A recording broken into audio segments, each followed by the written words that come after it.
6 tahun. Angka itu terasa begitu ajaib. Terukir dalam setiap lekuk memori pernikahanku dengan Danu. Kami memulai dari nol, membangun sebuah bahtera yang kukira kokoh, dipenuhi tawa anak kami, Alia, dan janji-janji yang terucap di bawah saksi rembulan. Danu, suamiku, adalah sosok yang selalu kupuja. Sabar, penyayang, dan paling penting, ia adalah jangkar yang menopang kehidupanku yang penuh gejolak. Aku adalah Amelia, pemilik dari sebuah perusahaan event organizer dan creative agency yang cukup sukses. Berkat kerja kerasku, kami hidup dalam kelimpahan. Rumah megah, mobil mewah, dan yang paling membanggakan, kemampuan untuk membantu orang-orang yang kami cintai. Aku tidak pernah menghitung bantuan yang kuberikan. Ketika Danu masih berjuang di awal karirnya, aku membantunya menapak hingga ia bisa menjadi salah satu direktur di perusahaanku sendiri. Keluarga Danu, yang dulunya hidup dalam kesederhanaan, kini bisa menikmati hidup yang lebih baik berkat bantuanku. Aku menyekolahkan adik-adiknya, membiayai pengobatan ibunya, dan merenovasi rumah orang tuanya. Aku melakukan hal yang sama untuk Sarah. Sarah, teman karibku. Kami sudah berteman sejak bangku kuliah, melalui suka dan duka bersama. Aku tahu beban hidupnya, ibu yang sakit-sakitan dan seorang adik yang masih harus dibiayai. Aku tidak tega melihatnya berjuang sendirian. Kuberikan ia rumah kecil agar ia dan keluarganya bisa hidup layak. Kubiayai pengobatan ibunya, dan kuberikan pekerjaan yang nyaman di salah satu divisi perusahaanku. Aku memperlakukannya seperti saudara. Lebih dari itu, dia adalah tempatku mencurahkan segala isi hati. 2 bulan terakhir, senja di balik jendela kebahagiaanku mulai terlihat kelabu. Danu berubah. Drastis. Suamiku yang biasanya ceria, suka bercerita tentang pekerjaannya, dan selalu memberikan pelukan hangat saat pulang, kini menjadi sosok yang dingin dan pendiam. Percakapan kami terbatas pada, "Sudah makan?" atau "Alia sudah tidur?" Tatapan matanya seringkali kosong, seolah pikirannya melayang jauh. Ia lebih suka menghabiskan waktu di ruang kerjanya, dengan alasan pekerjaan mendadak yang menumpuk. Awalnya, aku berpikir itu hanya kelelahan biasa. Tekanan kerja, mungkin. Aku pun mulai mencari sandaran, dan seperti biasa, tempat curhatku adalah Sarah. "Sar, aku khawatir. Danu benar-benar aneh akhir-akhir ini," kataku suatu sore di kafe langganan kami, sambil mengaduk latte yang dingin. Dia jadi pendiam, jarang menyapa, bahkan quality time sama Alia pun hampir hilang. Dulu, dia selalu luangkan waktu, meski hanya untuk membaca dongeng. Sarah menatapku dengan tatapan iba yang terasa begitu tulus. Dia memegang tanganku. "Mungkin dia memang stres banget, Mel. Pekerjaan di kantor kan lagi padat-padatnya. Kamu tahu sendiri, posisinya sekarang tanggung jawabnya besar." "Iya, aku tahu, tapi ini terasa berbeda, Sar. Jaraknya bukan hanya fisik, tapi juga hati," bisikku, hampir menangis. "Sabar, Mel. Coba kamu beri dia ruang, jangan terlalu didesak. Suami-suami kadang memang butuh waktu sendiri. Kamu harus lebih kuat, demi Alia," nasihatnya, suaranya lembut dan menenangkan. Kata-kata Sarah benar-benar meredakan kecemasanku. Ia menyuruhku bersabar, dan aku menuruti. Aku mencoba untuk lebih pengertian, menyiapkan makanan kesukaannya, dan berusaha tidak mengganggunya saat ia bekerja. Namun, insting seorang istri, seorang wanita, tidak pernah bisa dibohongi. Perubahan itu semakin parah. Danu menjadi sangat protektif terhadap ponselnya, bahkan membawanya ke kamar mandi.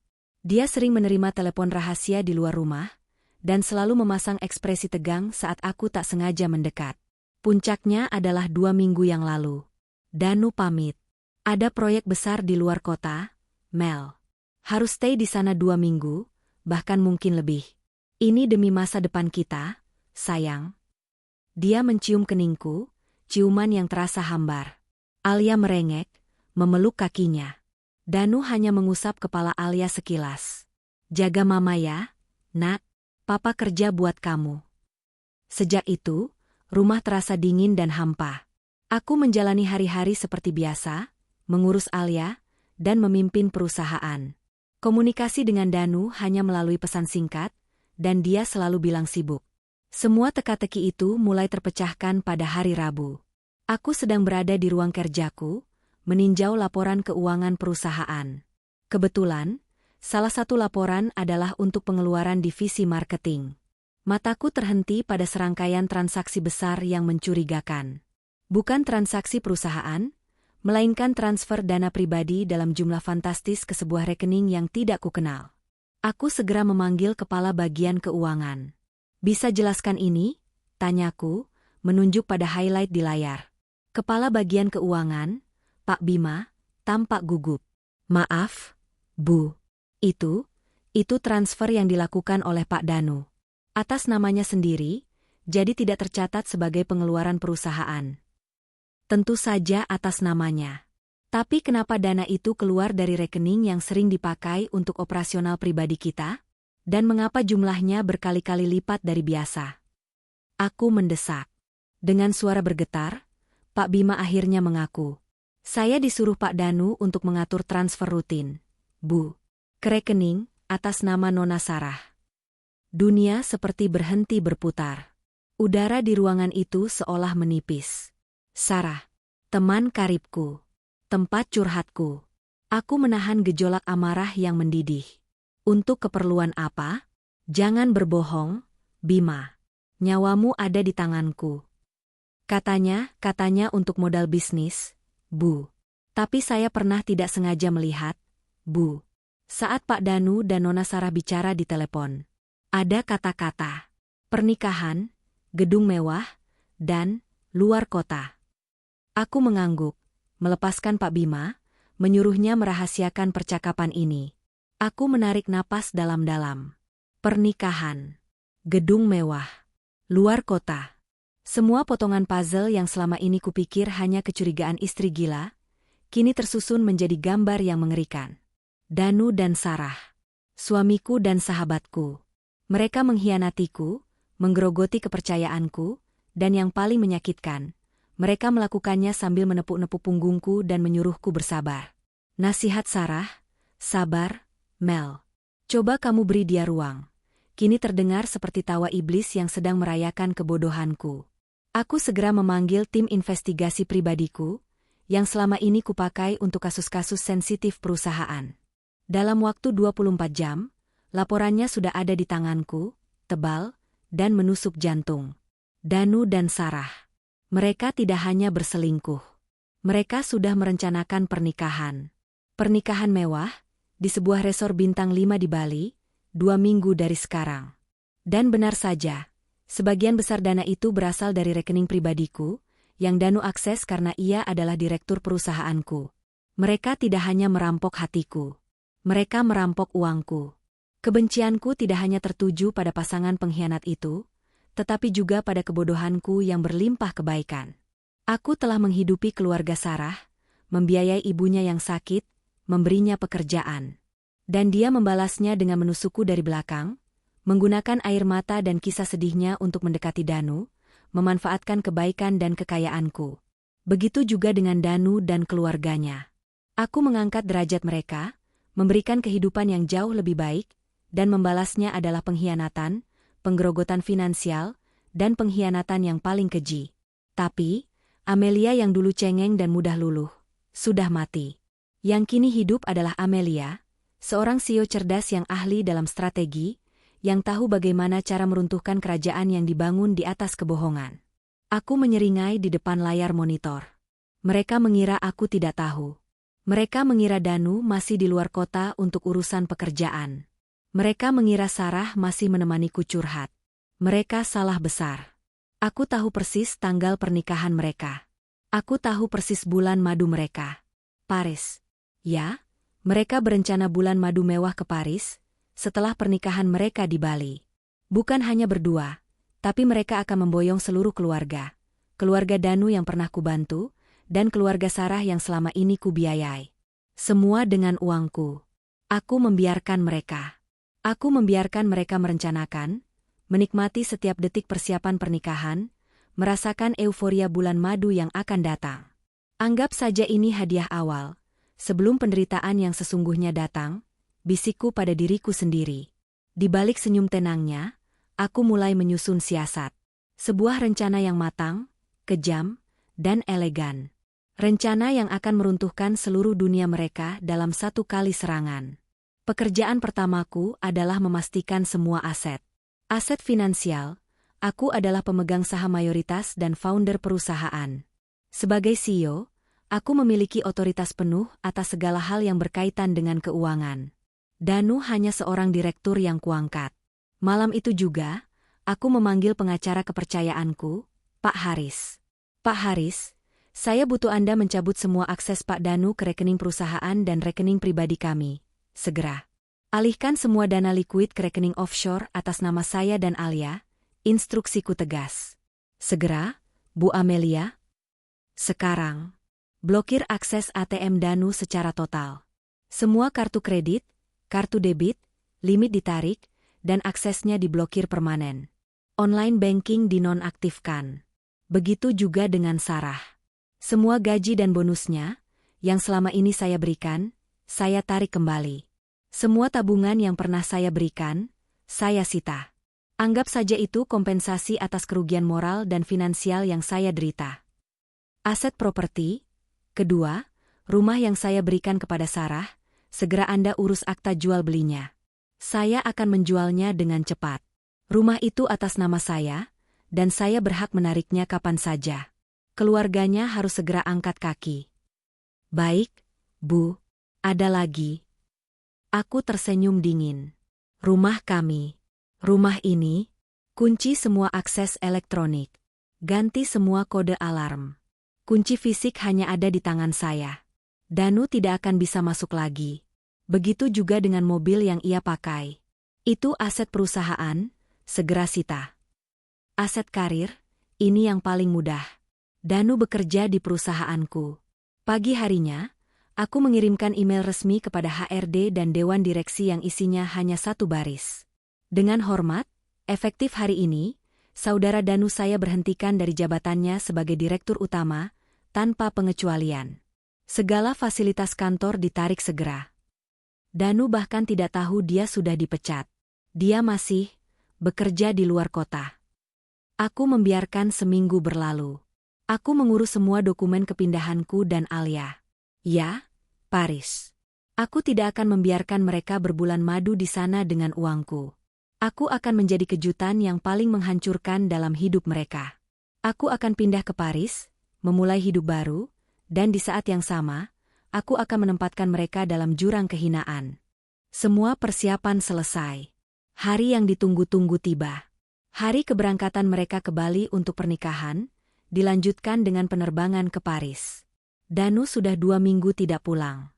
Sarah sibuk dengan persiapan yang ia update di media sosial, seolah dia adalah pengantin paling bahagia di dunia. Pernikahan mewah itu berlangsung.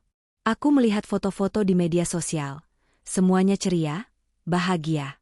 Danu tampak gagah, Sarah tampak cantik, dan kedua keluarga mereka tersenyum penuh kemenangan. Mereka benar-benar mengira mereka sudah menang. Setelah pernikahan, mereka langsung bergerak ke bandara utama untuk penerbangan internasional. Aku tahu jadwal penerbangan mereka. Paris. Aku sudah berada di Bandara Internasional Soekarno-Hatta, tetapi bukan di area keberangkatan yang sama.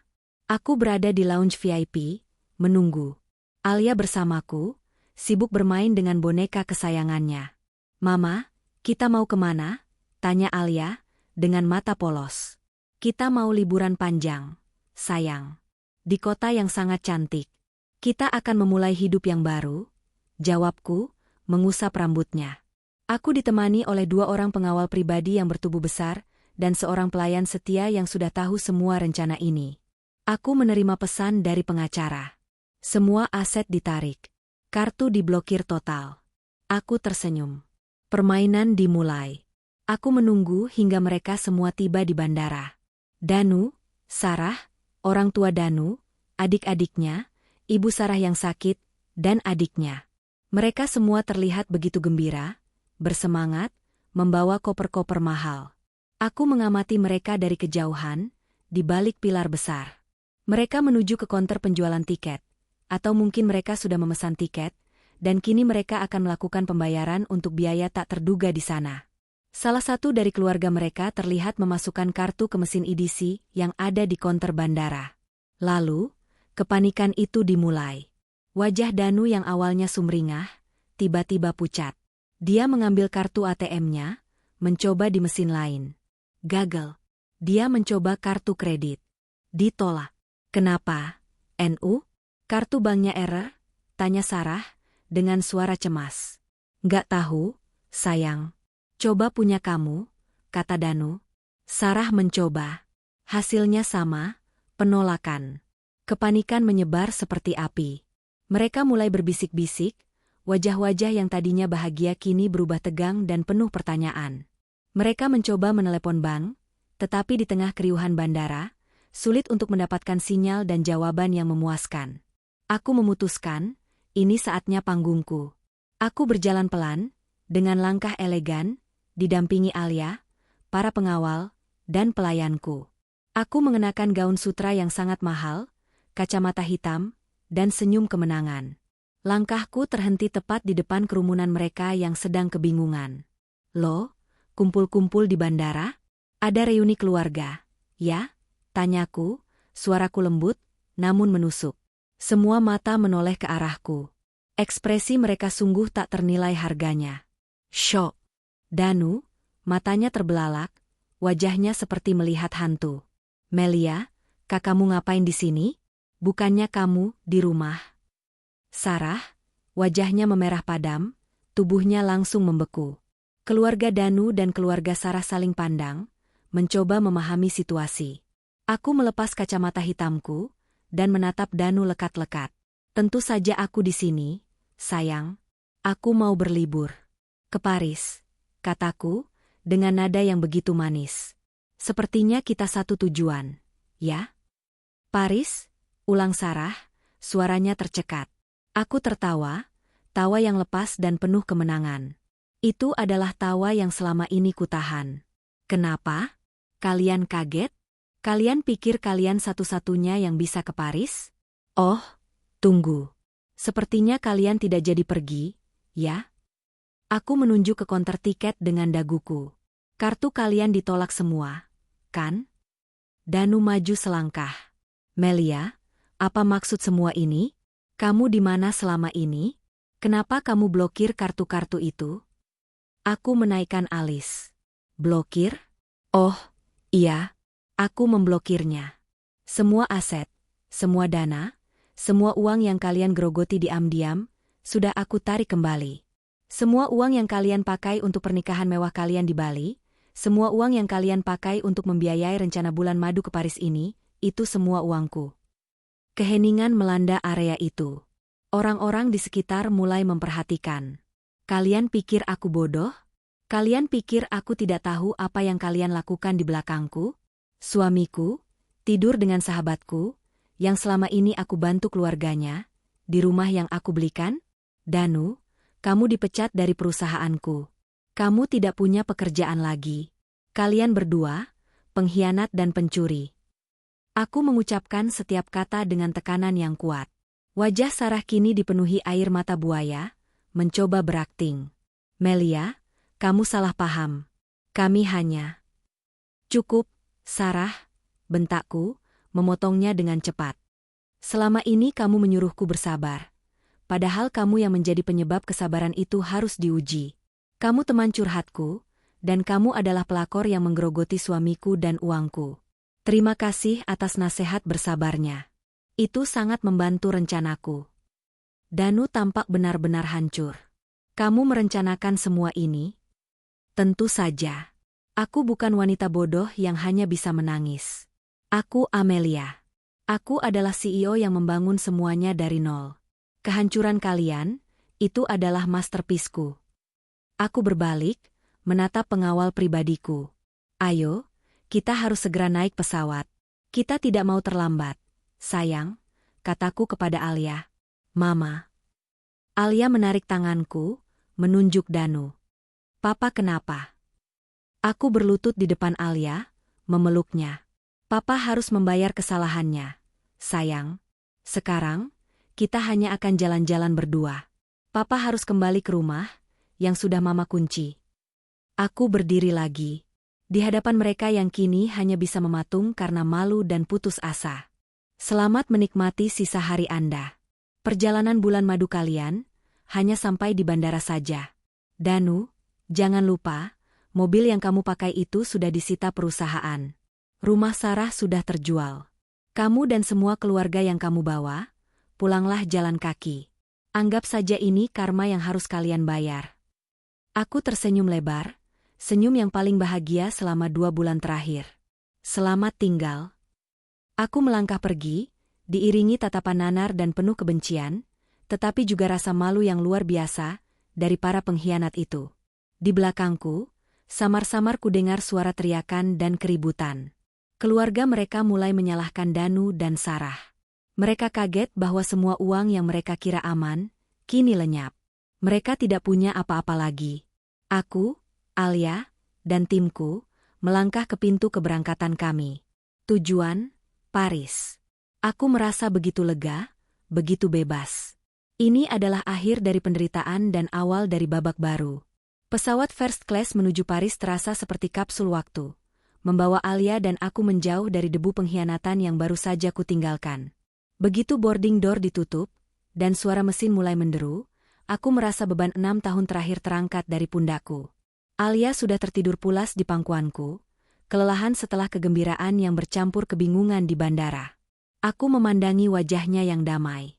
Dia adalah alasan mengapa aku harus kuat, mengapa pembalasan ini harus bersih dan tuntas. Aku tidak ingin masa depan Alia ternoda oleh bayang-bayang seorang ayah pengkhianat dan keluarga besar yang hanya tahu menggerogoti. Aku memanggil pelayanku, Mbak Tini. Tolong jaga Alia sebentar. Mbak, aku mau minum, kataku, sambil menyerahkan selimut tipis. Tentu, Bu Amelia. Ibu istirahat saja. Semua sudah beres. Ibu pantas bahagia sekarang. Mbak Tini, dengan matanya yang teduh, adalah salah satu dari sedikit orang yang benar-benar ku kepercayai.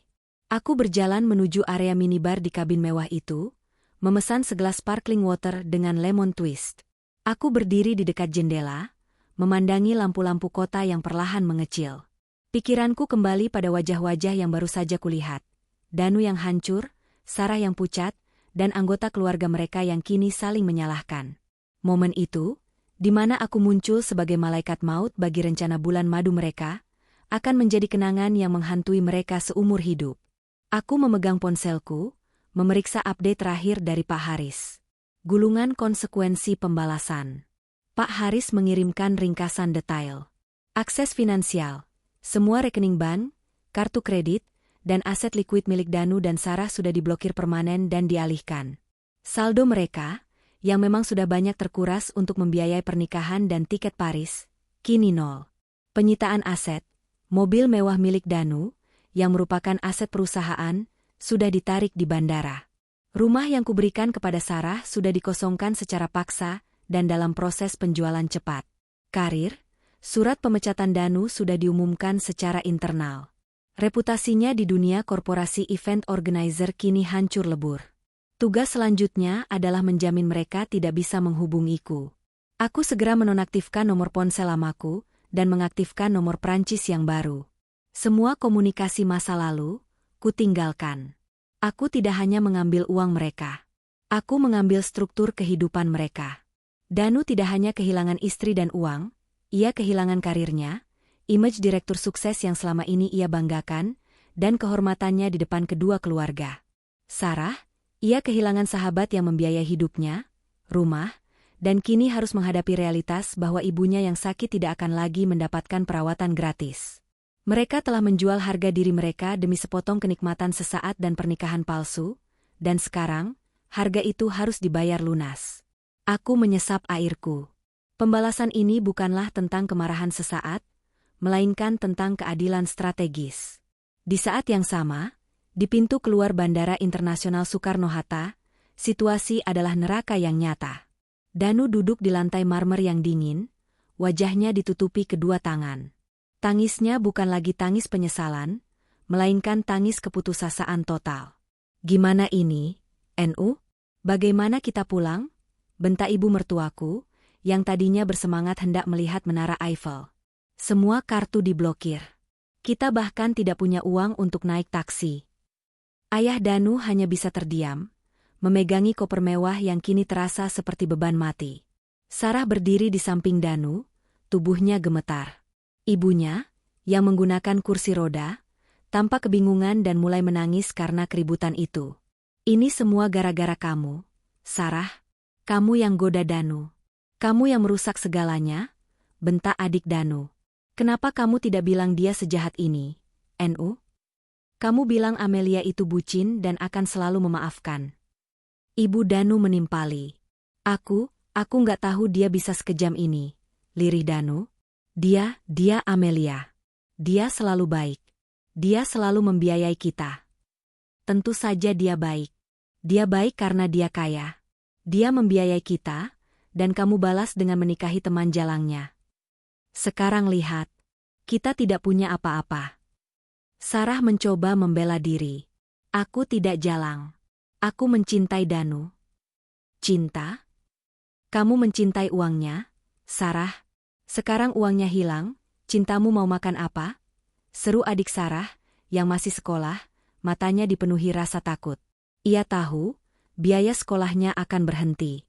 Keluarga mereka, yang tadinya bersatu dalam kemewahan hasil pengkhianatan, kini terpecah belah oleh kemiskinan mendadak.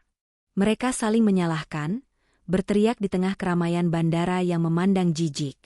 Mereka akhirnya memutuskan untuk pulang. Pulang kemana? Danu ingat, mobilnya disita. Rumahnya, sudah dikunci total oleh Amelia, dan ia tidak punya kunci. Rumah Sarah? Sudah dijual. Kita coba ke rumah kita dulu, Ma, kata Danu. Mereka berjalan kaki. Beramai-ramai, menyeret koper-koper mahal yang kini terasa seperti batu pemberat. Pemandangan itu ironis. Keluarga yang beberapa jam lalu naik jet pribadi, kini menjadi tontonan publik yang memalukan, berjalan kaki di pinggir jalan raya. Perjalanan itu memakan waktu berjam-jam. Ketika mereka sampai di rumah Danu dan Amelia, rumah itu gelap. Gerbang terkunci rapat. Alarm terpasang. Sebuah surat pemberitahuan dari security perumahan menempel di gerbang. Pemberitahuan penyitaan aset. Rumah ini sedang dalam proses penyitaan atas perintah pemilik sah Nyonya Amelia. Dilarang masuk. Segala upaya pembobolan akan dilaporkan kepada pihak berwajib. Danu membacanya.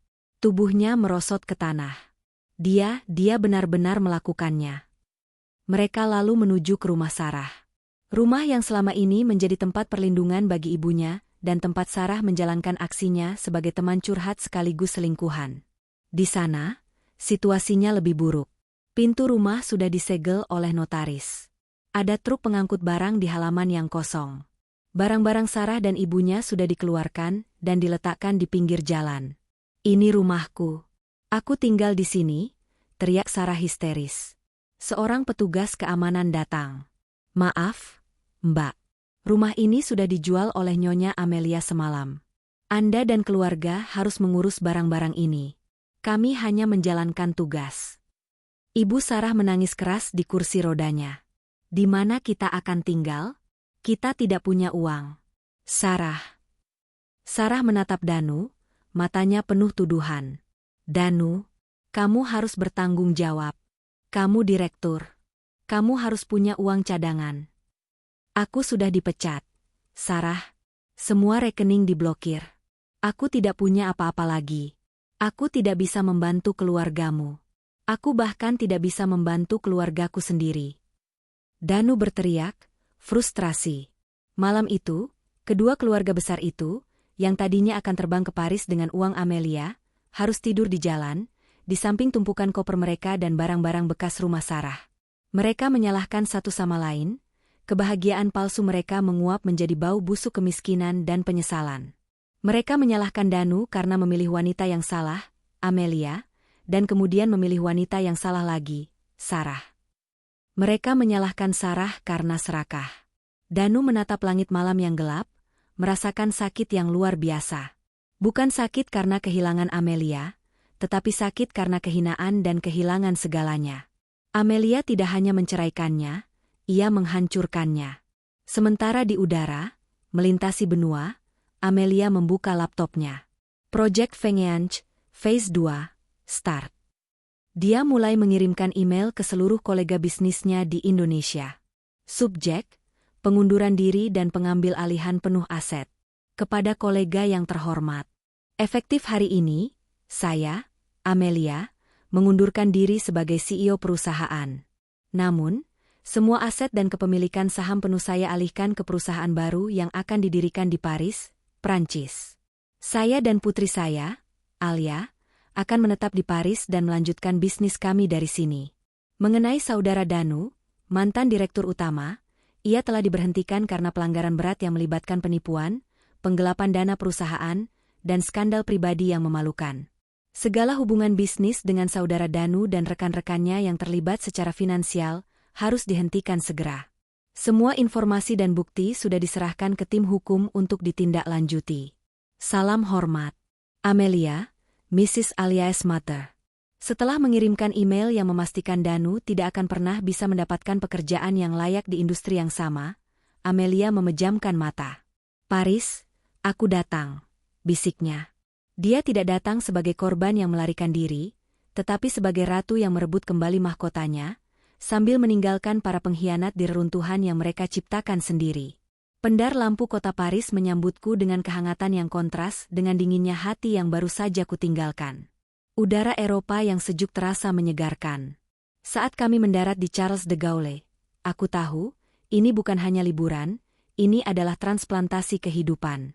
Kami langsung disambut oleh tim relocation yang sudah kupekerjakan jauh hari sebelum rencana balas dendamku tereksekusi. Mereka mengurus imigrasi kami dengan cepat dan profesional. Selamat datang di Paris, Madame Amelia, sapa seorang wanita bernama Claudine, dengan aksen Prancis yang elegan. Terima kasih, Claudine. Mari kita mulai, jawabku, sambil menggandeng Alia yang matanya masih mengantuk. Prancis awal baru sang ratu. Kami tidak pergi ke hotel. Aku sudah membeli sebuah penthouse mewah dengan pemandangan langsung ke Menara Eiffel, beberapa minggu lalu, menggunakan dana yang sudah kualihkan ke rekening luar negeri. Apartemen itu sudah diisi perabotan, dipersiapkan untuk menyambut ratunya. Setibanya di sana, Alia langsung takjub. Mama, lihat, lampu-lampu itu. Indah sekali, serunya, berlari menuju jendela kaca besar. Melihat tawa tulus Alia, hatiku menghangat. Inilah investasi terbaik yang pernah kubuat, investasi pada kebahagiaan dan keamanan putriku. Aku segera memulai rutinitas baruku, yang sama padatnya, namun tanpa Danu yang mengganggu. Kantor baruku, sebuah butik agensi yang lebih eksklusif dan terfokus pada klien global, sudah siap beroperasi. Aku menjadwalkan pertemuan dengan pengacara dan penasihat keuangan lokal. Semua aset di Indonesia, termasuk perusahaan lama, sudah saya freeze sebagian, Pak. Danu dan Sarah tidak akan bisa mendapatkan apa-apa dari sana. Sekarang fokus kita adalah pengembangan pasar Eropa dan Asia melalui holding company baru ini, jelasku kepada pengacara baruku, Monsieur Dubois. Strategi yang brilian, Madame Amelia. Mengalihkan operasi inti dan meninggalkan cangkang kosong di sana. Mereka tidak hanya kehilangan uang, mereka kehilangan sumber daya ekonomi, puji Dubois. Itu tujuanku, Dubois. Aku ingin mereka sadar, tanpa aku, mereka bukan apa-apa. Dan sekarang, aku ingin hidupku benar-benar bebas dari bayangan mereka, kataku, memandang siluet Menara Eiffel yang berkelip. Selama seminggu pertama, hidupku di Paris terasa seperti mimpi yang kuciptakan sendiri. Kami mengunjungi Louvre, berjalan-jalan di sepanjang Seine, dan Alia mulai masuk ke sekolah internasional. Aku membiarkan diriku tenggelam dalam kesibukan dan kemewahan, sebuah terapi yang jauh lebih efektif daripada menangisi pengkhianat. Awan hujan dua realitas pahit di belahan dunia lain. Sementara Amelia menikmati kopi pagi di kafe mewah di Saint-Germain-des-Prés, di Jakarta, Danu dan Sarah menjalani hari-hari yang mengerikan. 2 minggu setelah malam memalukan di bandara, situasi mereka memburuk drastis. Kedua keluarga besar itu terpaksa mengungsi di sebuah kontrakan kecil yang kumuh, hasil dari menjual beberapa perhiasan sisa yang tidak sempat ditarik Amelia. Mereka berdesakan. Total ada 9 orang dalam 2 kamar sempit. Danu, mantan direktur utama yang terhormat, kini menghabiskan waktunya mencari pekerjaan serabutan, tetapi reputasinya sudah hancur total. Setiap kali ia mencoba melamar ke perusahaan sejenis, telepon dari HRD selalu diikuti dengan keheningan, atau bahkan penolakan blak-blakan. Maaf, Pak Danu. Kami mendapat informasi bahwa Anda dipecat karena penggelapan dan skandal pribadi. Kami tidak bisa mengambil risiko, kata salah satu HRD yang meneleponnya. Semua koneksi bisnisnya menjauh. Mereka tahu, berurusan dengan Danu berarti berurusan dengan mantan istri Danu, Amelia, yang memiliki pengaruh tak terbatas di industri tersebut. Sementara itu, Sarah mengalami penderitaan yang tak kalah hebat. Ibunya yang sakit kondisinya memburuk karena tidak bisa mendapatkan obat-obatan dan perawatan yang memadai. Adik Sarah berhenti sekolah karena biaya. Ini semua gara-gara kamu, Danu. Kalau saja kamu tidak serakah. Kalau saja kamu tidak pakai uang Amelia. Sekarang ibu sakit parah, dan kita tidak bisa berbuat apa-apa. Ratap Sarah, air matanya kini tulus, bukan lagi air mata sandiwara. Danu menatapnya dengan kebencian. Aku serakah? Kamu yang paling serakah, Sarah. Kamu pura-pura jadi sahabatnya, memanfaatkan kebaikannya, sementara kamu merencanakan pernikahan denganku. Kamu pikir kita akan hidup bahagia dengan uang curian? Justru kamu yang menghancurkan semua. Aku sudah punya hidup enak, karena kebaikan Amelia. Kamu yang membawaku ke jurang ini. Pertengkaran itu menjadi rutinitas harian. Cinta palsu mereka yang dibangun di atas kesenangan dan uang, kini terkikis oleh kemiskinan, bau apek, dan rasa malu yang mendalam. Keluarga Danu pun ikut membencinya. Kamu pikir setelah kamu dipecat dan kartu diblokir, kamu bisa kembali ke rumah mama?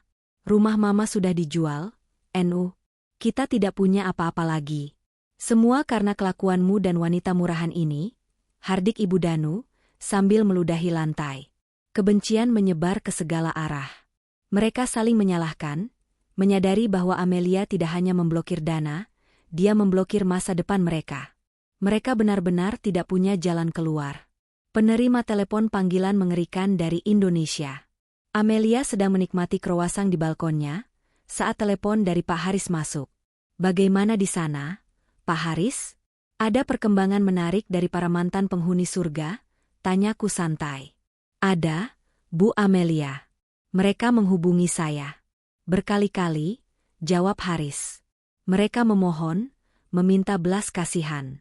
Mereka ingin ibu mencabut blokir ATM, atau setidaknya mengizinkan mereka masuk rumah untuk mengambil barang-barang pribadi. Tentu saja mereka memohon.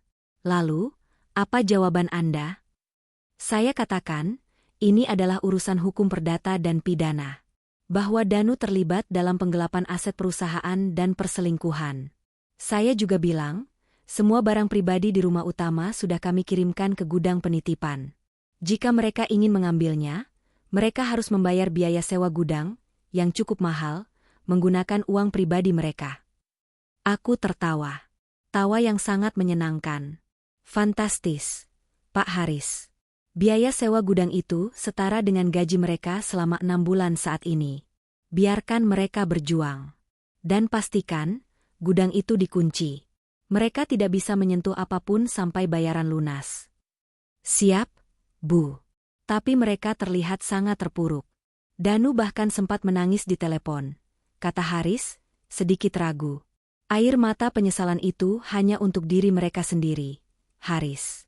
Mereka menangis karena kehilangan kemewahan, bukan karena penyesalan telah menyakitiku. Sekarang, saya akan memberi mereka kejutan lain. Tolong jual perusahaan yang lama itu. Jual dengan harga diskon, siapapun pembelinya, asalkan segera. Setelah itu, bubarkan sisa asetnya, dan uangnya sumbangkan ke panti asuhan.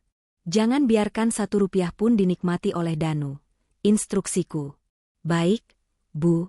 Saya akan proses segera. Setelah menutup telepon, aku menatap menara Eiffel. Penjualan perusahaan lama akan menjadi pukulan terakhir. Danu dan Sarah tidak hanya bangkrut dan terisolasi. Mereka akan melihat kerajaan yang seharusnya menjadi warisan mereka, disumbangkan kepada orang asing. Kehancuran total. Aku menarik napas dalam. Kebencianku sudah dibayar tuntas dengan kehancuran finansial dan sosial mereka. Sekarang, saatnya fokus pada babak baruku. Dunia lama sudah berakhir. Amelia yang baru telah lahir di Paris. Paris di musim gugur memancarkan aura kemewahan yang tenang, sangat cocok dengan image baru Amelia. 7 bulan berlalu sejak keberangkatannya yang dramatis, dan Amelia telah menjelma menjadi sosok ticon global. Agensi barunya, Aura Creative Group, yang didirikan di bawah holding company di Swiss, berkembang pesat, menggarap proyek-proyek besar dari rumah mode Eropa hingga konglomerat Asia. Kehidupan Alia juga stabil dan bahagia. Sekolahnya berjalan lancar, dan ia memiliki pengasuh serta pengawal pribadi yang memastikan keamanannya. Amelia memastikan bahwa Alia tidak pernah kekurangan kasih sayang dan perhatian, meskipun jadwal kerjanya padat. Bu Amelia, Anda telah mengubah pasar Asia Eropa dalam waktu kurang dari setahun. Perusahaan lama Anda di Indonesia, Amelia Corp, sudah terjual tuntas 2 bulan lalu, sesuai permintaan Anda, lapor Monsieur Dubois dalam pertemuan mingguan mereka di kantor baru yang megah. Bagus. Dananya sudah disumbangkan semua, kan? Tanyaku. Sudah, tanpa sisa. Mantan karyawan Anda, terutama saudara Danu, tidak mendapatkan apapun selain pesangon minimal dari proses likuidasi, tegas Dubois. Aku mengangguk puas. Pengosongan total. Namun, pengasingan Danu dan Sarah tidak membuatku lengah. Aku telah menempatkan mata-mata di Indonesia, bukan untuk membalas dendam lagi, tetapi untuk memonitor agar mereka tidak bisa bangkit menggunakan namaku atau Alia. Diagram dengan tren turun kejatuhan ke lumpur kebencian. Di Jakarta, kehidupan Danu dan Sarah benar-benar mencapai titik nadir. Keluarga besar itu kini tinggal di pinggiran kota, di sebuah gubuk sewaan yang dindingnya lembab. Barang-barang mewah mereka sudah habis terjual untuk biaya hidup dan membayar pengobatan darurat ibu Sarah. Danu, yang dulunya direktur berjas mahal, kini bekerja sebagai pengemudi taksi online menggunakan mobil sewaan. Namun, karena mentalnya yang hancur dan reputasinya yang buruk, ia sering mendapat masalah. Sarah, ia mencoba kembali bekerja di bidang event organizer, tetapi begitu nama Amelia disebut, pintu perusahaan langsung tertutup. Akhirnya, ia terpaksa mengambil pekerjaan sebagai pelayan di sebuah kafe pinggir jalan. Mereka hidup dalam siklus kebencian yang tiada akhir. Kebencian mereka tidak lagi hanya tertuju pada Amelia, tetapi saling mengarah satu sama lain. Aku lelah, Nu. Aku lelah makan nasi dengan mie instan setiap hari. Ini bukan hidup yang kamu janjikan. Kamu bilang kamu akan kaya, kamu bilang kita akan ke Paris. Sarah membanting piring di kontrakan mereka yang sempit. Paris? Kamu pikir siapa yang membuat kita di sini? Sarah? Kamu. Kamu yang memanfaatkan kebaikanku, kamu yang sok suci, dan kamu yang menjebakku dengan janji-janji palsu. Kalau saja kamu tidak mendesak pernikahan, kalau saja kita tidak pakai uangnya, kita tidak akan begini. Balas Danu, urat lehernya menegang. Hubungan mereka kini hanya didasari oleh ketergantungan dan keputusasaan. Mereka menikah, tetapi hidup mereka lebih seperti dua musuh yang terjebak dalam satu sel. Lampu putar mobil polisi strategi kotor dan jebakan Amelia. Suatu sore, Danu datang dengan mata berapi-api. Aku dapat ide, Sarah. Satu-satunya cara kita bisa mendapatkan uang lagi adalah melalui Alia, bisiknya, matanya memancarkan rencana kotor. Sarah terkejut. Alia? Maksudmu? Amelia menculik putriku. Aku adalah ayah kandungnya. Kita bisa menuntut hak asuh.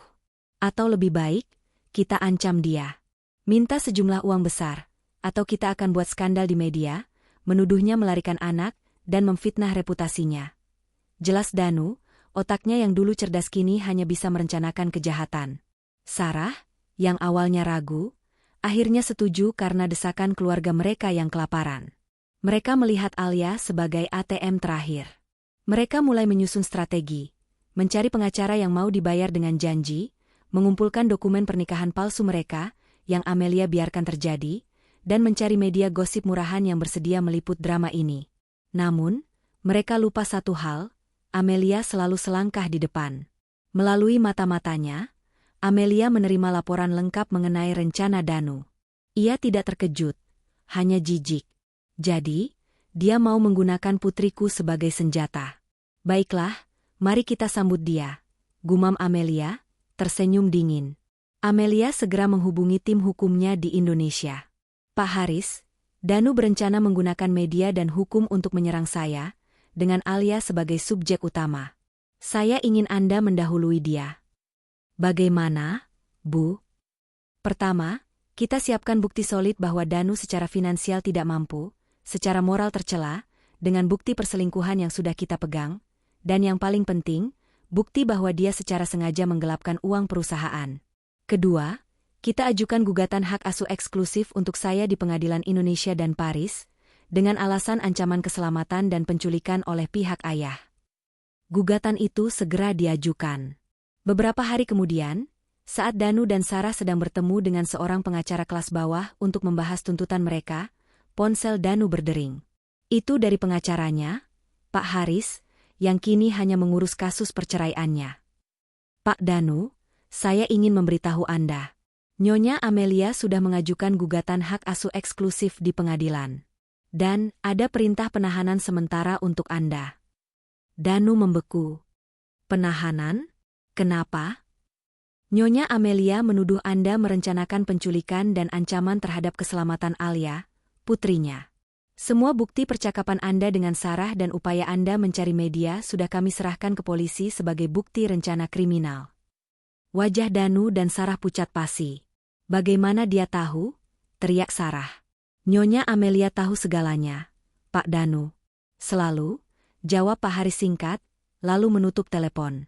Danu menatap Sarah dengan mata penuh kebencian. Rencana terakhir mereka gagal total, dan kini mereka menghadapi ancaman penjara.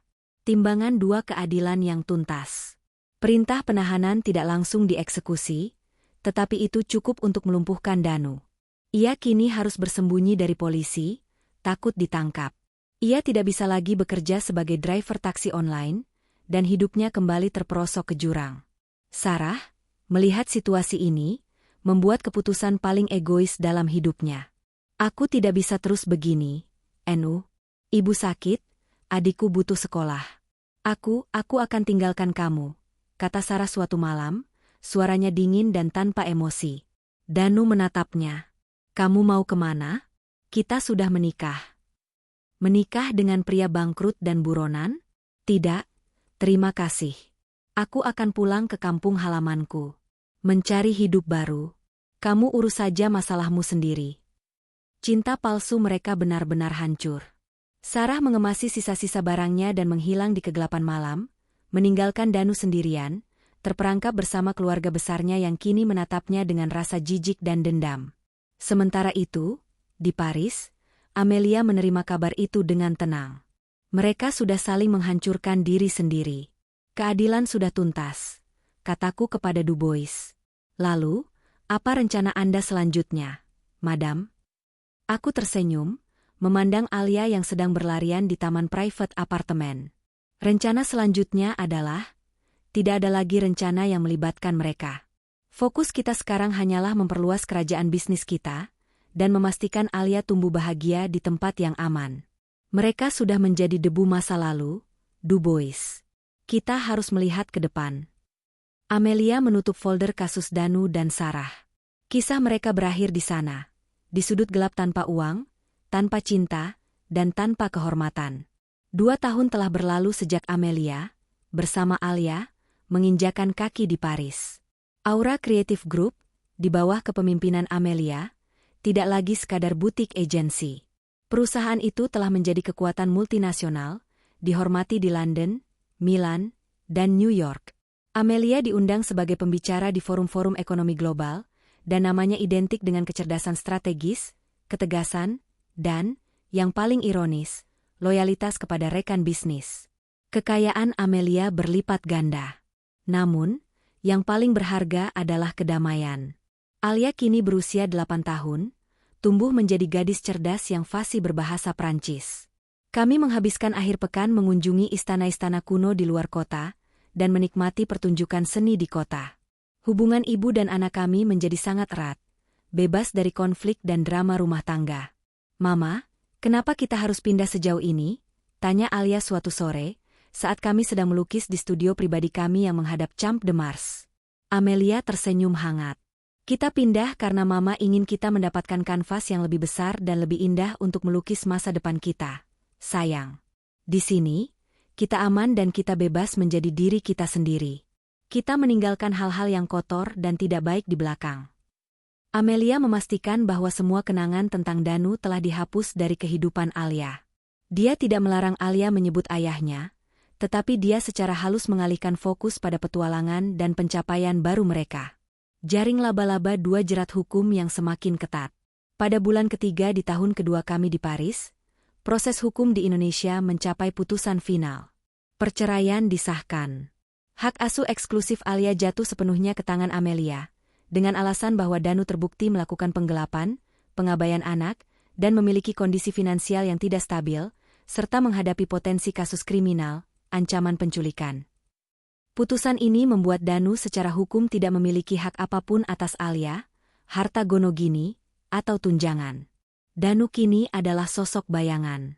Setelah ditinggalkan Sarah, yang melarikan diri ke desa dan bekerja di kebun, dan diusir oleh keluarganya sendiri karena dianggap pembawa sial, ia benar-benar hidup sendiri. Ia tidur di emperan toko, bekerja serabutan sebagai kuli panggul. Pria yang dulunya berjas mahal, kini berbau keringat dan kehilangan arah. Rasa malunya berubah menjadi obsesi terhadap Amelia. Ia tidak bisa menerima bahwa ia, seorang pria terhormat, dihancurkan oleh wanita yang katanya ia cintai. Obsesi itu membuatnya melakukan hal paling nekat, mencoba menghubungi Amelia secara langsung. Danu berhasil melacak salah satu email bisnis lama Amelia, yang masih aktif, tetapi hanya diakses oleh asistennya. Ia mengirimkan pesan panjang, penuh keputusasaan dan ancaman. Kepada Amelia, "Aku tahu kamu membaca ini. Kamu sudah mengambil segalanya dariku. Uangku, karierku, kehormatanku. Sekarang aku hidup di jalanan, tidak punya apa-apa. Kamu harusnya merasa puas. Tapi tidak, kamu masih menyembunyikan Alia dariku. Aku ayahnya. Aku akan bongkar semua kebusukanmu di media internasional. Aku akan bilang kamu menculik Alia. Aku akan buat kamu hancur. Aku butuh uang. Beri aku $100.000, atau aku akan muncul di depan kantor barumu di Paris dan membuat keributan. Pikirkan reputasimu." Danu. Pedang menyilang dua respons sang CEO. Email itu mendarat di meja asisten utama Amelia, seorang wanita Prancis yang sangat loyal dan cerdas, Isabelle. Isabelle segera mencetak email tersebut dan meletakkannya di hadapan Amelia. Amelia membaca email itu tanpa ekspresi, seolah sedang meninjau laporan keuangan yang membosankan.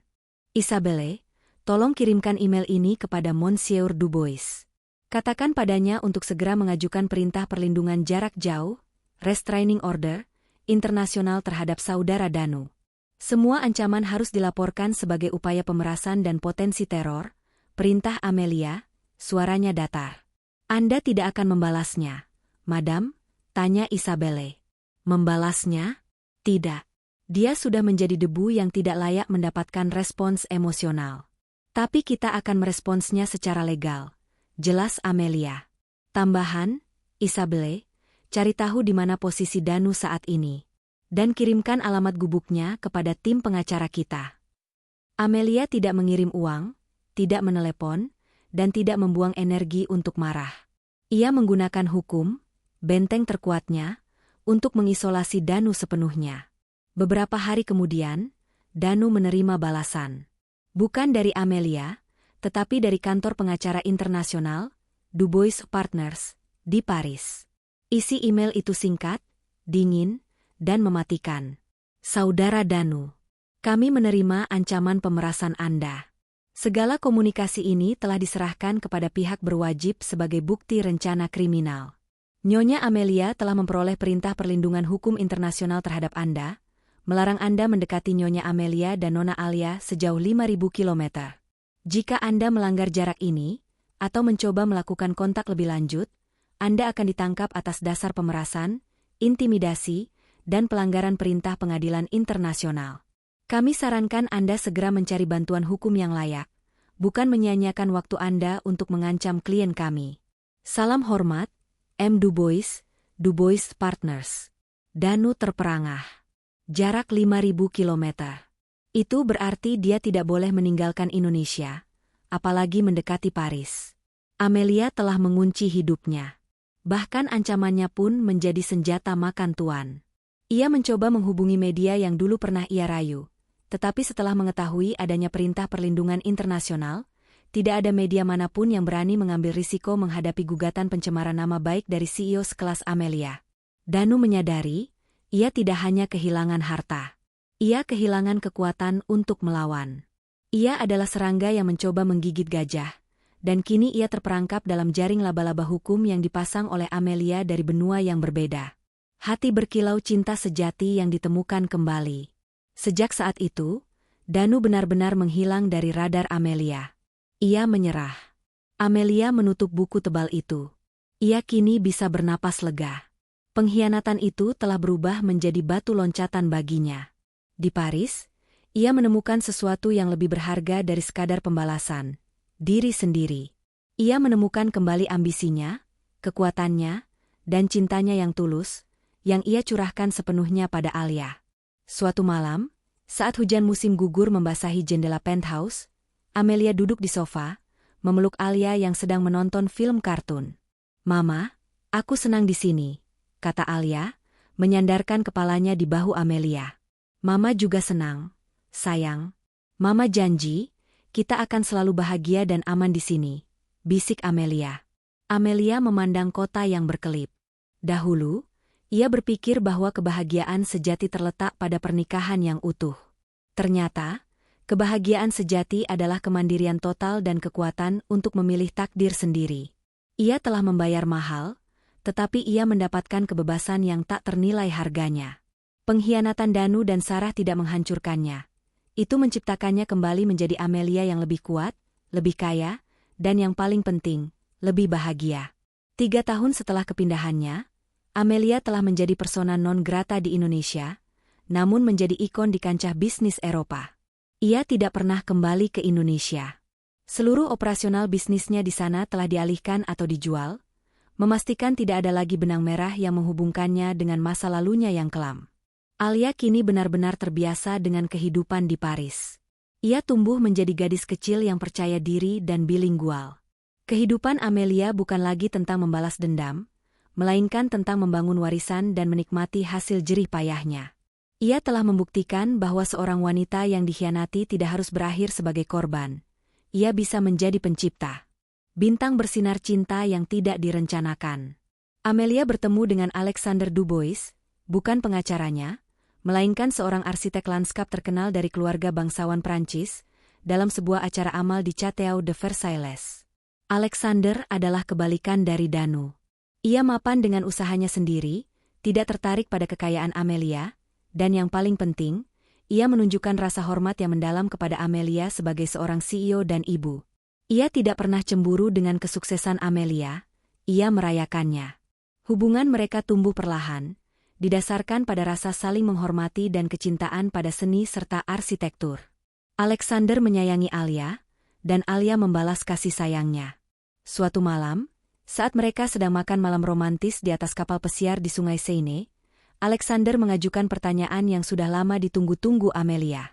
"Amelia, aku tidak pernah berani meminta ini lebih cepat, karena aku tahu betapa sulitnya perjalananmu. Tapi, aku tidak ingin menghabiskan sisa hidupku tanpa kamu dan Alia," kata Alexander, mengeluarkan kotak beludru dari sakunya.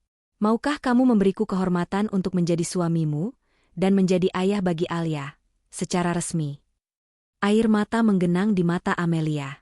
Ini bukanlah air mata sedih karena kenangan masa lalu, melainkan air mata kebahagiaan sejati. Ia tidak pernah menyangka akan menemukan cinta yang begitu murni dan dewasa. "Ya, Alexander. Tentu saja, aku mau," jawab Amelia, menerima cincin berlian yang berkilauan. Pernikahan Amelia dengan Alexander berlangsung sederhana, hanya dihadiri oleh kerabat terdekat di sebuah château kecil di pedesaan Prancis. Ia tidak membutuhkan pesta mewah, ia hanya membutuhkan ketulusan. Ini adalah babak baru yang benar-benar damai dan resmi. Tengkorak bayangan yang terkubur. Di sisi lain dunia, kehidupan Danu dan Sarah telah menjadi kisah horor yang terpisah.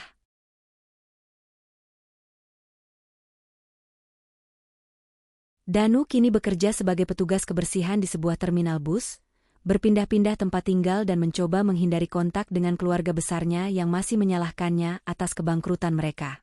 Perintah perlindungan internasional dari Amelia membuatnya takut untuk bermimpi. Apalagi mencoba melakukan perjalanan keluar kota, takut polisi akan menemukannya. Ia hidup dalam ketakutan dan penyesalan yang mendalam. Ia kehilangan semua pesona dan kehormatan dirinya. Setiap hari, ia melihat iklan di TV tentang Paris, tentang bisnis internasional, yang selalu mengingatkannya pada kehidupan mewah yang ia buang demi kesenangan sesaat. Sarah hidup di desa, bekerja keras di pertanian. Ia telah kehilangan semua kontak dengan Danu. Penyakit ibunya semakin parah, dan Sarah harus menghidupi seluruh keluarganya dengan upah harian yang minim. Ia tidak lagi memiliki akses ke obat-obatan atau kenyamanan yang pernah diberikan Amelia. Ia sering menangisi kebodohannya, tetapi bukan karena ia merindukan Danu, melainkan karena ia merindukan Amelia, sahabat yang dulu sangat baik dan dermawan, yang ia hianati. Ironi yang paling menyakitkan, Sarah merindukan kekayaan dan kebaikan dari wanita yang ia hancurkan, bukan pria yang ia curi. Merpati dua keputusan untuk melepaskan. Suatu sore, Amelia sedang meninjau berita-berita di internet. Tak sengaja, ia menemukan sebuah artikel pendek di media lokal Indonesia. Berita itu mengisahkan tentang penemuan seorang pria tunawisma yang pingsan karena dehidrasi di terminal bus. Di foto yang buram itu, terlihat jelas wajah kurus dan tua Danu. Amelia menatap foto itu lama. Tidak ada lagi kemarahan. Hanya ada perasaan hampa, seolah melihat fosil dari masa lalu. Ia telah menghancurkan Danu, tetapi melihatnya terpuruk sejauh ini tidak memberikan kepuasan yang ia bayangkan. "Alex, lihat ini," kata Amelia, menunjukkan foto itu kepada suaminya. Alexander melihatnya. "Mantan suamimu?" Amelia mengangguk. "Dia sudah mencapai titik yang paling rendah. Aku sudah mengambil segalanya. Sekarang, dia hanya perlu bertahan hidup." Alexander memegang tangannya. "Kamu telah bertindak adil, sayang. Jangan biarkan bayangan ini merusak kedamaian kita." Malam itu, Amelia membuat keputusan terakhir terkait masa lalunya. Ia menghubungi Pak Haris. "Pak Haris, kasus perdata terhadap Danu, mengenai sisa aset, tolong hentikan semua prosesnya. Biarkan dia bebas dari tuntutan hukum yang tersisa," instruksi Amelia. "Tapi Bu Amelia, bukankah Anda ingin dia membayar ganti rugi?" "Dia sudah membayar, Haris. Dengan kehancuran hidupnya. Itu lebih mahal dari uang manapun. Saya sudah bahagia. Saya tidak butuh lagi energi untuk membencinya. Biarkan dia hidup dalam penyesalannya." Amelia juga melakukan satu hal lagi untuk Sarah. Tanpa memberitahu siapapun, Amelia menyumbangkan sejumlah uang besar ke sebuah yayasan sosial di desa asal Sarah, yang fokus pada bantuan kesehatan keluarga miskin. Ia tidak menyebutkan nama Sarah, tetapi ia tahu, secara tidak langsung, Sarah dan ibunya akan mendapatkan bantuan yang mereka butuhkan. Bukan karena Amelia memaafkan mereka, tetapi karena ia memutuskan bahwa mereka tidak lagi layak menjadi beban emosionalnya. Mereka hanyalah bagian dari sejarah kelam yang kini telah ia kubur. Amelia menutup laptopnya. Ia telah melepaskan tali yang mengikatnya pada dendam. Ia kini benar-benar bebas. Ia adalah istri Alexander, ibu Alia, dan CEO sukses di Paris. Masa lalunya telah menjadi pelajaran, bukan rantai yang membelenggu. 3 tahun telah berlalu sejak Amelia menikah dengan Alexander. Kehidupan mereka adalah cerminan dari kemakmuran dan ketenangan. Mereka tinggal di rumah yang dikelilingi taman lanskap indah rancangan Alexander, di luar hiruk-pikuk kota Paris, memastikan privasi dan ketenangan Alia. Alia kini remaja awal, tumbuh menjadi gadis yang cerdas, fasih dalam 3 bahasa, dan memiliki cita-cita tinggi. Dia memahami bahwa ayahnya, Danu, adalah bagian dari masa lalu yang harus dihormati, tetapi Alexander adalah figur ayah yang aktif dan mencintainya sepenuh hati. Perusahaan Amelia, Aura Creative Group, terus meroket. Amelia tidak hanya dikenal sebagai pebisnis, tetapi juga sebagai filantropis, fokus pada pemberdayaan wanita yang mengalami kesulitan finansial. Kekuatan finansial dan koneksi sosialnya di Eropa menjadi tembok tak tertembus. Ponsel kemunculan bayangan digital. Meskipun Amelia telah melepaskan tuntutan hukum, ia tetap menjaga sistem pengawasan ketat terhadap media sosial dan dark web untuk kata kunci tertentu, Danu, Sarah, dan Amelia. Ia tidak ingin ada kejutan yang mengganggu Alia. Suatu pagi, tim keamanannya di Indonesia mengirimkan laporan mendesak. Madam Amelia, kami menemukan sebuah unggahan di media sosial yang bersifat viral di Indonesia. Tampaknya, Danu mencoba menggalang simpati, lapor kepala keamanan melalui panggilan video. Amelia meminta unggahan itu ditayangkan di layarnya. Itu adalah video berdurasi 2 menit, diunggah di akun anonim yang segera menarik perhatian media gosip lokal. Dalam video itu, Danu terlihat kurus, compang-camping, dan tampak sangat menderita, duduk di pinggir jalan. Ia berbicara dengan suara bergetar, penuh keputusasaan. Saya, Danu, mantan direktur utama, suami sah dari Amelia. Saya ingin semua orang tahu bahwa saya adalah korban dari kekejaman Amelia. Dia mengambil segalanya dari saya, uang, anak, dan kehormatan saya. Dia melarikan anak saya ke Paris. Saya hanya minta keadilan. Saya hanya ingin melihat putri saya, Alia. Tolong, bantu saya. Meskipun isinya penuh kebohongan dan sandiwara, video itu berhasil membangkitkan perdebatan dan simpati di kalangan netizen Indonesia, yang suka dengan drama, mantan orang kaya yang terzalimi. Amelia melihatnya. Tidak ada amarah. Hanya rasa muak yang menjijikkan. Danu, meskipun sudah di dasar jurang, masih mencoba mencari jalan pintas.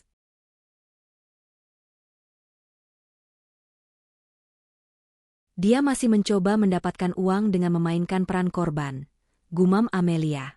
Alexander, yang duduk di sampingnya, melihat layar itu dengan alis terangkat. Ini adalah risiko dari ketenaran, sayang. Sampah selalu mencoba naik ke permukaan. Perisai 2 operasi pembersihan cepat. Amelia tidak panik.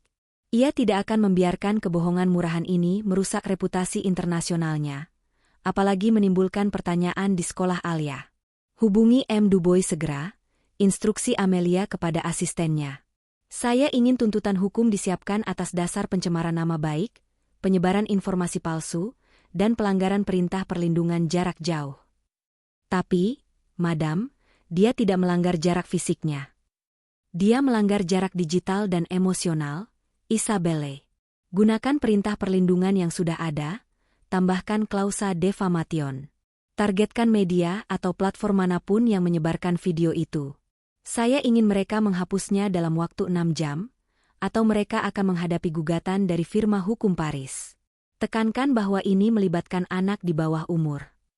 Strategi Amelia adalah menyerang platform dan media yang menyebarkan kebohongan Danu, bukan Danu sendiri. Dalam 1 jam, M. Dubois, dengan reputasi hukum internasionalnya, mulai mengirimkan surat peringatan hukum kepada semua platform media sosial dan situs berita di Indonesia. Ancaman gugatan multimiliar rupiah dari CEO Aura Creative Group di Paris segera membuat media lokal ketakutan. Hasilnya spektakuler. Dalam waktu kurang dari 3 jam, video Danu benar-benar menghilang dari semua platform. Akun anonim yang mengunggahnya diblokir. Berita yang memuatnya dihapus. Media-media Indonesia buru-buru mengeluarkan permintaan maaf, menyatakan bahwa mereka telah ditipu oleh sumber yang tidak kredibel. Danu, yang sedang menunggu telepon dari media yang berjanji memberinya sejumlah uang, tiba-tiba melihat semua unggahannya lenyap. Ia mencoba mengunggah ulang, tetapi akunnya langsung diblokir. Ia mencoba mencari bantuan dari netizen yang bersimpati, tetapi jejak digitalnya sudah dibersihkan total oleh jaringan Amelia yang kuat dan cepat. Ia menyadari, bahkan dari jalanan kumuh sekalipun, ia tidak bisa mengalahkan Amelia. Kekuatan Amelia kini melampaui uang. Itu adalah kekuatan jaringan, hukum, dan reputasi global. Tanda berhenti penolakan terakhir. Setelah insiden itu, Amelia membuat keputusan final.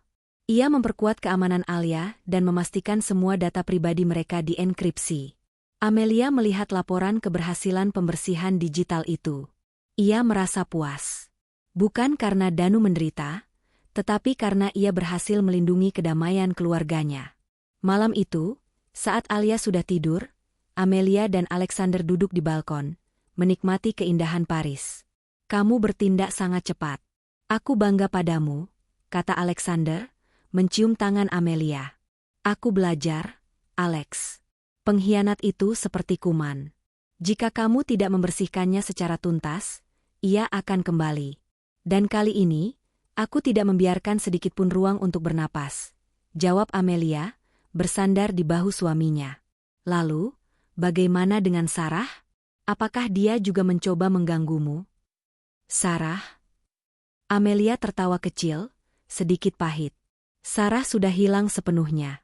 Dia sadar, kebodohannya jauh lebih mahal daripada kebodohan Danu.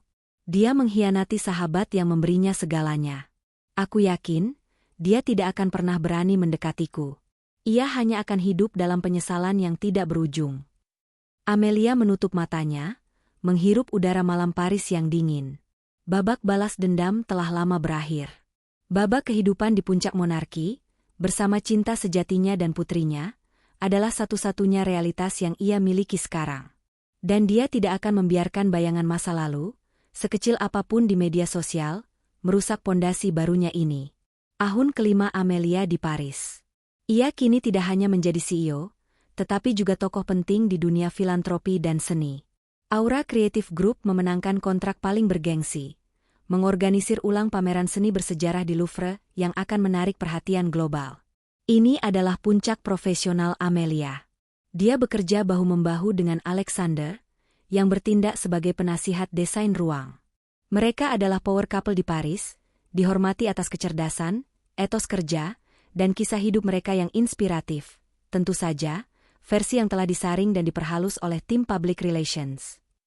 Bangunan klasik dua proyek Louvre dan kebutuhan mendesak. Proyek Louvre sangat besar, membutuhkan ribuan tenaga kerja, dari spesialis logistik hingga pekerja harian. Salah satu tugas yang paling rumit adalah pengemasan dan pemindahan koleksi seni yang sangat sensitif dan bernilai triliunan. Amelia membutuhkan kontraktor pengemasan yang paling andal dan teliti dari berbagai negara. Tim procurement Amelia menyusun daftar pendek kontraktor potensial dari seluruh dunia, termasuk beberapa perusahaan dari Asia Tenggara yang dikenal memiliki spesialisasi pengemasan barang antik. Amelia sedang meninjau dokumen tebal berisi proposal tender. Alex, bagaimana menurutmu? Aku tertarik pada perusahaan Singapura ini, mereka memiliki rekam jejak yang bagus di Jepang, kata Amelia, menunjukkan sebuah folder. Mereka bagus, sayang. Tapi lihatlah proposal dari perusahaan kecil di Malaysia ini. Mereka baru, tetapi metodologi pengemasannya revolusioner. Sangat detail dan teliti, saran Alexander, menunjuk pada proposal lain. Amelia memperhatikan dokumen yang ditunjuk Alexander. Kontraktor itu bernama Mega Jaya Logistics. Di bagian biodata tim pengemasan inti, ada satu nama yang menarik perhatiannya, Sarah Aulia. Amelia merasakan sentakan kecil. Sarah? Ia membaca rinciannya. Sarah Aulia, tercatat sebagai kepala spesialis pengemasan barang seni, bekerja di Mega Jaya Logistics, cabang Malaysia. Menarik, gumam Amelia. Sarah, dari pelakor yang ambisius, kini menjadi seorang spesialis pengemasan yang bekerja jauh dari kampung halamannya. Amelia memutuskan untuk tetap melanjutkan proses seleksi secara profesional. Dia tidak akan membiarkan dendam pribadi memengaruhi keputusan bisnisnya. Jika Sarah benar-benar ahli dan perusahaannya memenuhi kriteria, mereka akan mendapatkan kontrak. Penerima telepon panggilan yang menghancurkan.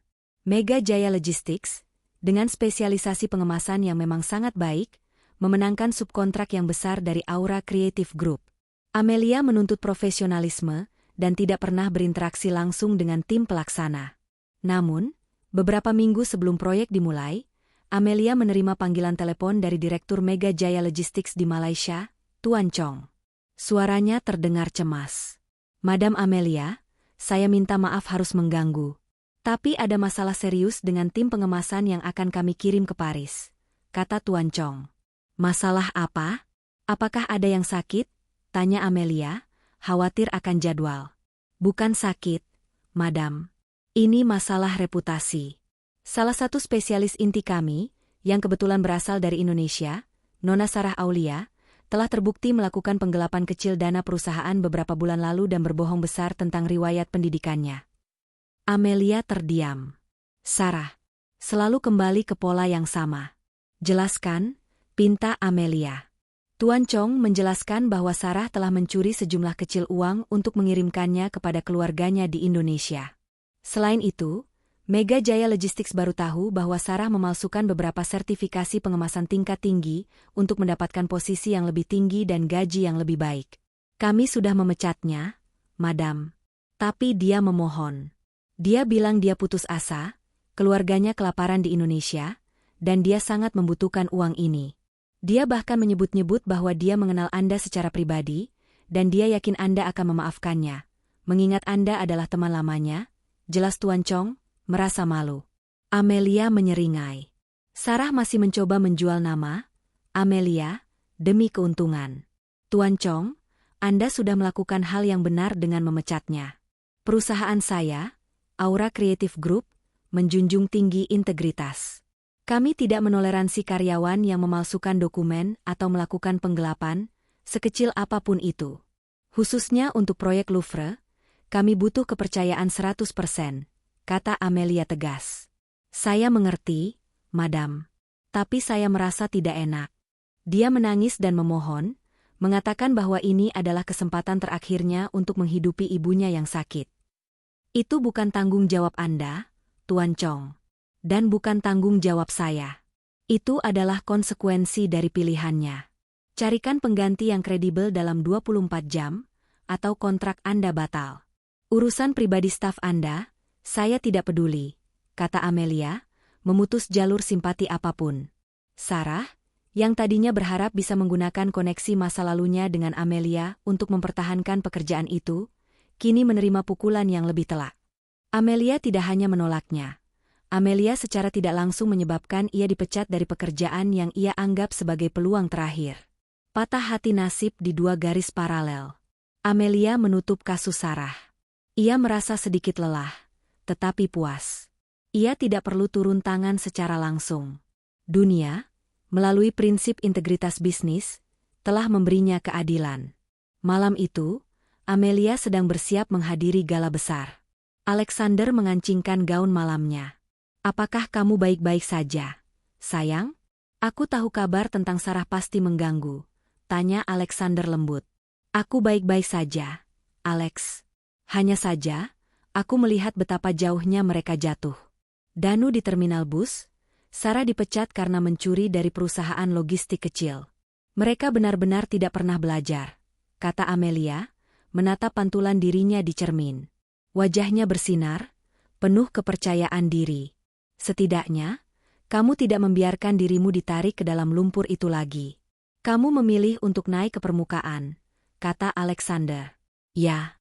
Dan sekarang, aku ingin kamu tahu satu hal lagi. Aku tahu di mana Danu bekerja. Aku sudah tahu sejak lama, bahkan saat dia mengirimiku email ancaman. Aku tahu dia masih hidup di Indonesia dalam penderitaan, bisik Amelia. Aku sudah memaafkannya. Dalam arti aku melepaskan kebencianku, tetapi aku tidak pernah lupa.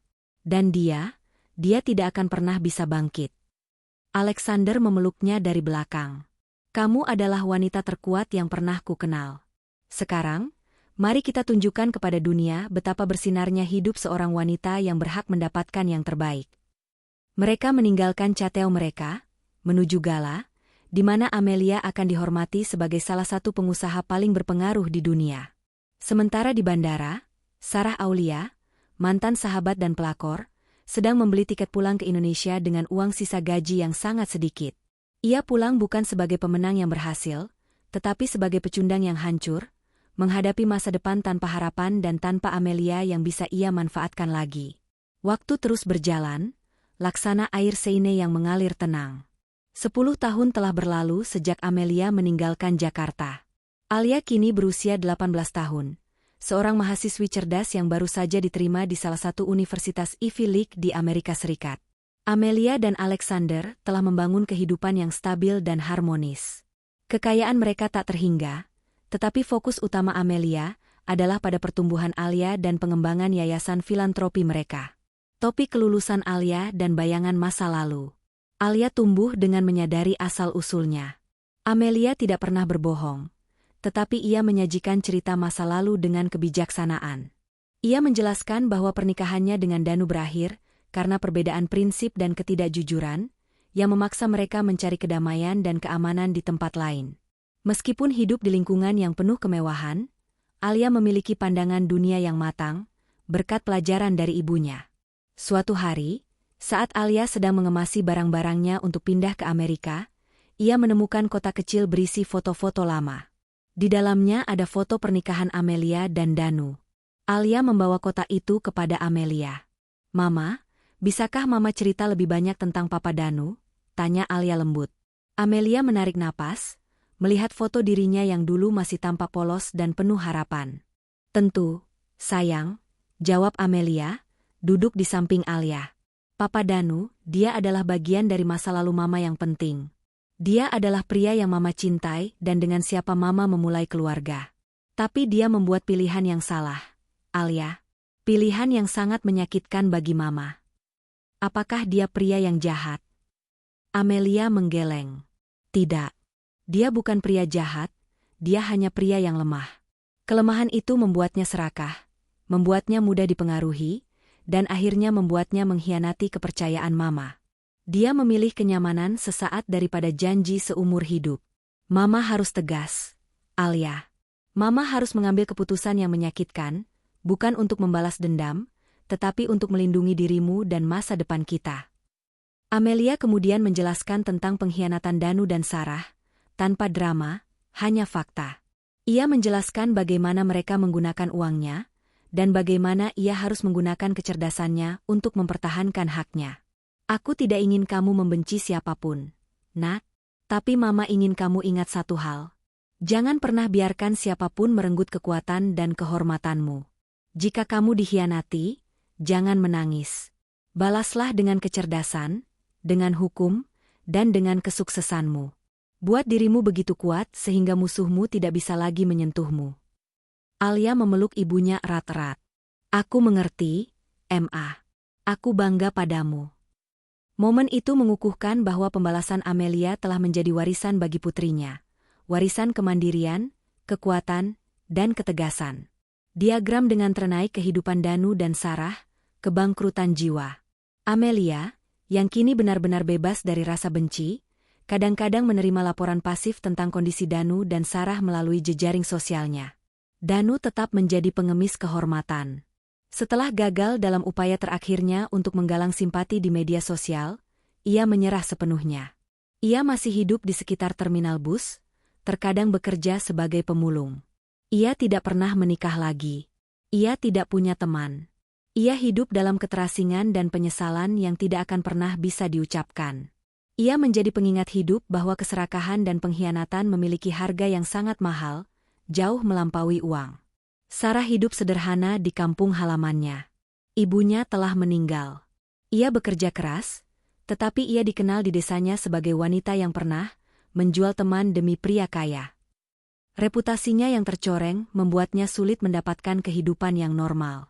Ia sesekali melihat berita tentang kesuksesan Amelia di media internasional, foto Amelia di samping Menara Eiffel, di samping Alexander, memenangkan penghargaan. Setiap foto itu adalah siksaan, mengingatkannya pada betapa bodohnya ia membuang kemewahan dan persahabatan sejati demi pria yang bahkan tidak bisa ia pertahankan. Mereka berdua tidak pernah mencari Amelia lagi. Mereka tahu, dinding yang dibangun Amelia terlalu tinggi, dan kekuatan Amelia kini terlalu besar untuk dilawan. Merpati 2 Paris, tempat kedamaian. Saat Alia bersiap untuk terbang ke Amerika, Amelia mengajaknya makan malam terakhir di restoran favorit mereka, menghadap Menara Eiffel yang berkelip.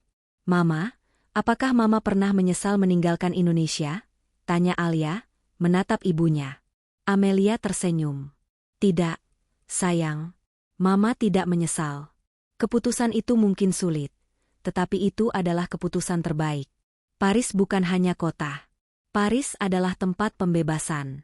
Di sini, Mama menemukan diri Mama lagi. Mama menemukan cinta sejati pada Alex, dan yang paling penting, Mama melahirkan kembali hidup kita yang damai." Ia memegang tangan Alia.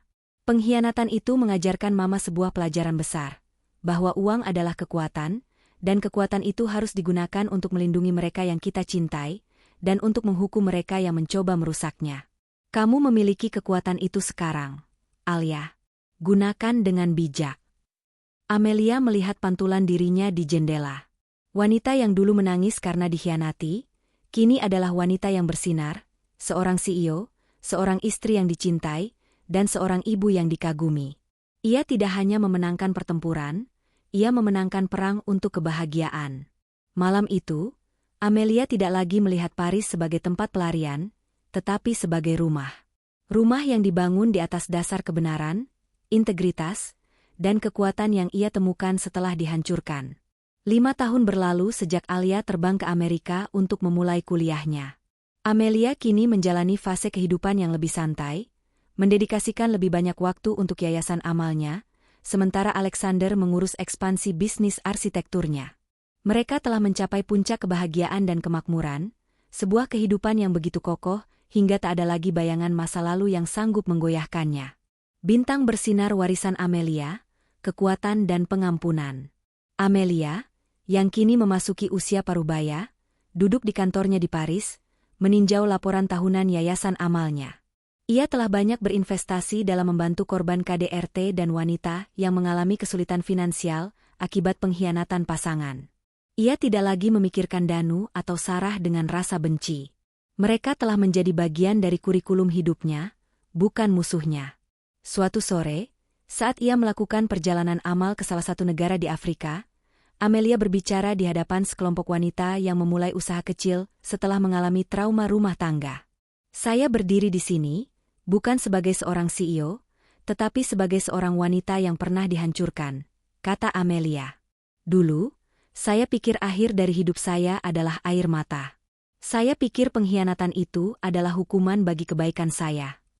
Ia berhenti sejenak, menatap mata para wanita itu. Tetapi saya salah. Pengkhianatan adalah ujian. Ujian untuk mengetahui seberapa kuat kita bisa bangkit. Jangan buang waktu Anda untuk membenci. Gunakan energi itu untuk membangun dinding yang lebih kuat di sekitar diri Anda. Dinding finansial, dinding emosional, dan dinding hukum. Amelia mengakhiri pidatonya dengan kalimat yang selalu ia yakini. Saya tidak memaafkan mereka yang menyakiti saya, tetapi saya melepaskan mereka. Melepaskan adalah bentuk tertinggi dari kemenangan. Itu berarti mereka tidak lagi layak mendapatkan tempat di hati dan pikiran saya yang berharga. Dengan tanda panah kiri di atas akhir dari para pengkhianat. Melalui jejaringnya, Amelia akhirnya mengetahui kabar terakhir tentang Danu dan Sarah. Danu meninggal 2 tahun lalu. Ia ditemukan di sebuah bangku terminal bus, akibat komplikasi penyakit yang diakibatkan oleh gaya hidup gelandangan dan depresi berat. Tidak ada upacara pemakaman.